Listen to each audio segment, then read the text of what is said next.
Buenos días. Esta es la clase número 8 del módulo 5 del curso Química Biológica Avanzada para investigadores del área biomédica. Este es un curso organizado por el Departamento de Docencia del Laboratorio de Biología Ósea de la Facultad de Ciencias Médicas de la Universidad Nacional de Rosario. En la clase de hoy nos concentraremos en dos hormonas con funciones diferentes, la melatonina y la eritropoyetina. La melatonina es una hormona que se sintetiza a partir del triptofano y cuya principal función es controlar los ritmos circadianos, como ser el sueño, la vigilia, secreción de cortisol, etc. El triptofano, un aminoácido aromático, en la primera reacción es hidroxilado por acción de la enzima triptofano hidroxilasa para formar el 5-hidroxitriptofano. En esta reacción de hidroxilación, además de oxígeno, se utiliza tetrahidrobiopterina, que se transforma en dihidrobiopterina, la cual luego debe ser regenerada utilizando NADPH por la enzima tetrahidrobiopterina reductasa. El 5-hidroxitriptofano formado en la reacción anterior es descarboxilado en una reacción dependiente de fosfato de piridoxal por la enzima triptofano descarboxilasa, que libera dióxido de carbono a partir del grupo carboxilo del 5-hidroxitriptofano, formando la 5-hidroxitriptamina o serotonina. La serotonina, luego por la acción de la enzima serotonin-acetiltransferasa, utilizando acetil-CoA, recibe en el grupo amino la adición, como vemos acá, de un grupo acetato, formando la N-acetilserotonina. La N-acetilserotonina es el sustrato a partir del cual se forma la melatonina por metilación del oxidrilo que se encuentra en posición 5. Esta reacción es catalizada por la enzima acetilserotonina metiltransferasa o ASMT, que utiliza como dador de metilo el ya conocido S-adenosilmetionina, que tiene un grupo metilo que puede transferir, y en este caso lo hace al oxidrilo de posición 5, como hemos dicho. En esta reacción se forma la S-adenosil-homocisteína, que debe ser regenerada y para ello se hidroliza generando homocisteína, luego se metila para dar nuevamente la metionina y con el ATP vuelve a dar esa adenosilmetionina. Por supuesto, el ciclo de regeneración es más complejo porque involucra también intermediarios del tetrahidrofolato y el mecanismo de regeneración del ATP a partir de adenosina, pasando por AMP, ADP y ATP. Este mecanismo ya lo hemos visto en procesos de metilación, por ejemplo, cuando se forma la noradrenalina y adrenalina. La melatonina, como dijimos, es una hormona que controla los ritmos circadianos, pero como toda hormona debe ser degradada. Para su degradación tenemos dos mecanismos. Un mecanismo que produce la oxidación, rompiendo el anillo pirrólico y formando el acetil N-formil 5-metoxiquinurenamida, que es una molécula con actividad inmunomoduladora. Por otro lado, una enzima perteneciente a la familia de la citocromo P450, que utiliza FAT y oxígeno, es capaz de hidroxilar en la posición 6 a la melanina, transformándolo en un producto de menor actividad, que es la 6-hidroximelatonina. Este compuesto luego es conjugado en hígado con ácido glucurónico o sulfato y excretado por vía biliar o urinaria.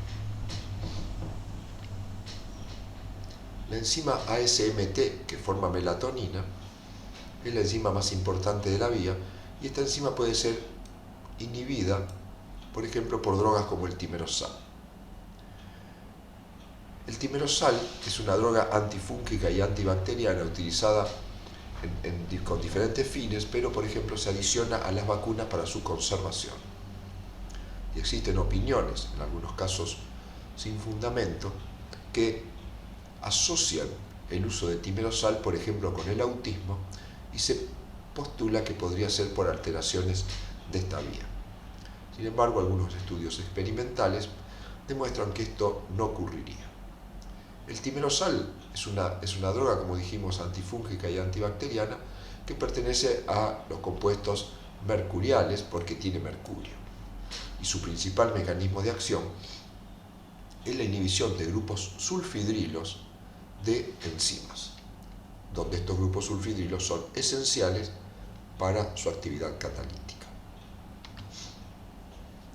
La melatonina, no se conocen proteínas específicas de transporte y tiene dos tipos de receptores, conocidos como receptores de melatonina 1 y 2, que básicamente actúan a través de proteínas G triméricas del tipo GI, por lo que disminuyen los niveles de AMP cíclico y por lo tanto producirán una inhibición de la enzima pKa y lo que ocurre corriente abajo de esta. Por otro lado, utilizan también receptores del tipo GQ que aumenta la concentración de calcio, produciendo activación de PKC, que como sabemos estimulará varias reacciones y procesos corriente abajo. No es mucho lo que se conoce del mecanismo de acción de la melatonina. Pasemos ahora a la eritropoyetina. La eritropoyetina es una hormona que participa en el control de la eritropoyesis. La eritropoyetina es una proteína que circula en sangre y es producida por el riñón ante hipoxia. Y en su mecanismo de acción participa el receptor de EPO conocido como EPOR. Del receptor de eritropoyetina se conocen tres tipos, todos derivados del mismo gen. El gen del receptor de eritropoyetina tiene un péptido señal que va del aminoácido 1 al 24 y luego del 25 al 508 es el receptor, que llamamos receptor F de full length, o sea, longitud completa. En la posición 117 se une la eritropoyetina y en la posición 426 se une STAT. Es un receptor de la familia de receptores de tirosinquinasa extrínseco asociados a JAK-STAT. Por lo tanto, cuando este receptor está inserto en la membrana, se dimeriza como todo receptor asociado a JAK-STAT y acá se va a unir la EPO y acá se va a unir JAK-STAT activando corriente baja los mecanismos. Existen otros receptores cuyos transcriptos se obtienen por splicing alternativo que son el EPOR-T y el EPOR-S. El EPOR-T, como vemos acá, se corta en 328 y no tiene el mecanismo para unión a JAK-STAT. Por lo tanto, este receptor es un receptor inhibidor, porque cuando se una EPO en este punto, no podrá hacer ningún efecto produciendo la inhibición de la EPO. El EPOR-S, o receptor de eritropoyetina soluble, también tiene la unión de EPO, pero no se une a membrana, y por lo tanto se halla soluble y actúa como un receptor señuelo inactivando la EPO. Así en este esquema lo vemos con un poco más de claridad. La eritropoyetina se puede unir al EPOR-F, activando JAK y STAT, que STAT, una vez fosforilado y dimerizado, irá al núcleo, estimulando la síntesis de proteínas que intervienen en la diferenciación del eritroblasto y la producción de glóbulos rojos. Pero EPOR-T no tiene posibilidad de unir STAT y por lo tanto cuando EPO se une acá es un proceso inhibitorio porque consume EPO pero no descarga el proceso. EPOR-S actúa de la misma manera, puede unir EPO pero se encuentra soluble y por lo tanto desvinculado de JAK-STAT. Veamos cómo es el mecanismo de activación de la EPO cuando hay hipoxia. En condiciones de hipoxia se estimula un factor conocido como HIF-1A, que es el factor inducible por hipoxia.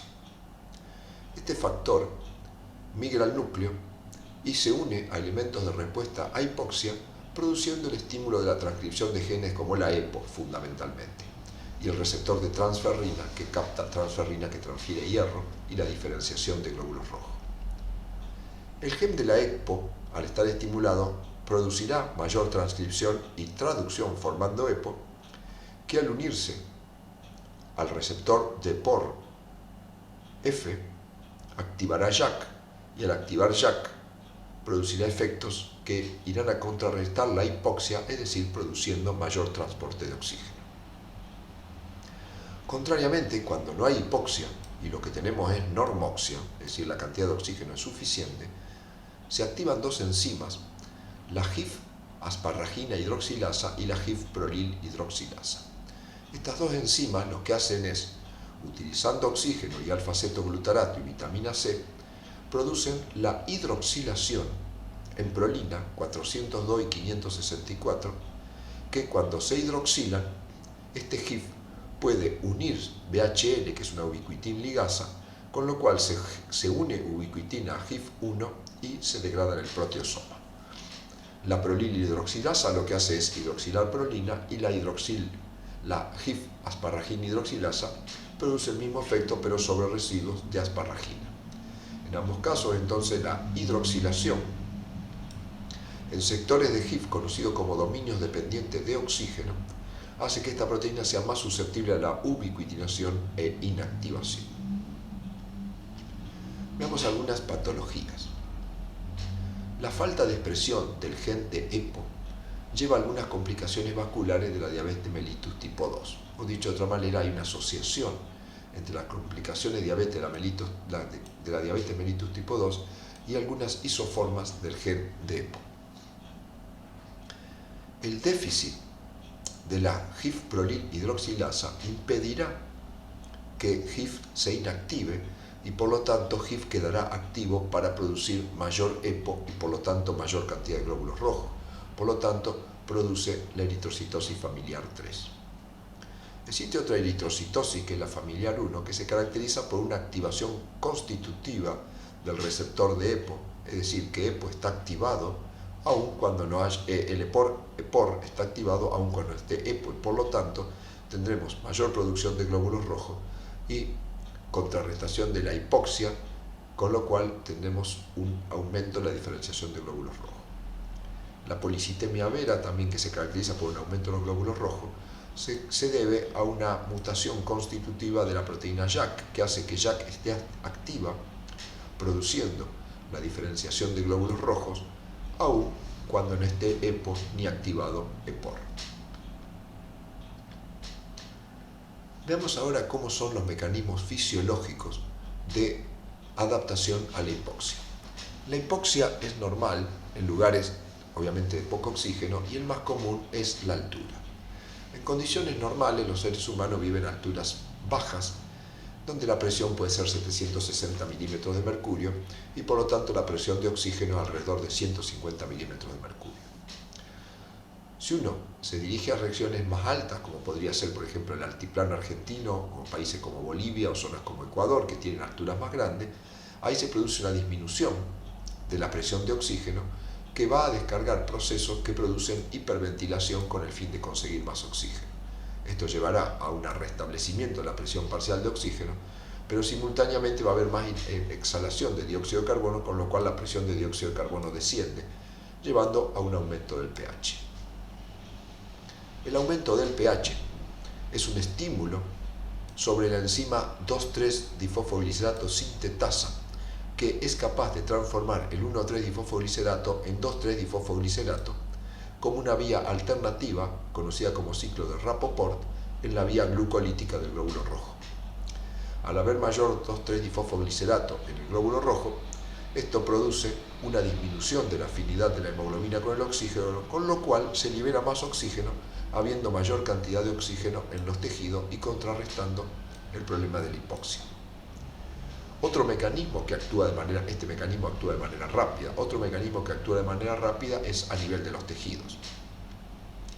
Sabemos que el oxígeno es utilizado en la cadena respiratoria para la producción de ATP asociado a la fosforilación oxidativa, y en este proceso se oxida el NAD. Si hay una disminución del oxígeno disponible, el NADH no puede ser oxidado, por lo tanto tendremos una disminución de NAD y un aumento del NADH dentro de la mitocondria. Al haber una disminución de NAD el NAD es necesario para la descarboxilación oxidativa, que transforma el piruvato en acetil-CoA, y para el ciclo de Krebs, que transforma el acetil-CoA en dióxido de carbono. Por lo tanto, al haber un déficit de oxígeno, una disminución de NAD, el proceso de oxidación de piruvato por descarboxilación y ciclo de Krebs se ve frenado produciendo un aumento del piruvato.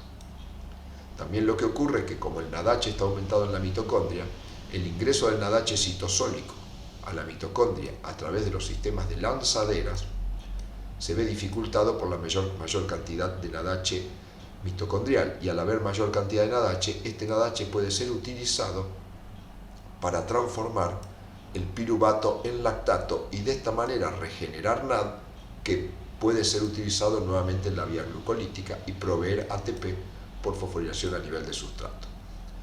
Como consecuencia de esta adaptación de la vía metabólica, tenemos un aumento de protones por disociación del lactato, y estos protones sabemos que disminuyen la afinidad de la hemoglobina por el oxígeno, liberando mayor cantidad de oxígeno.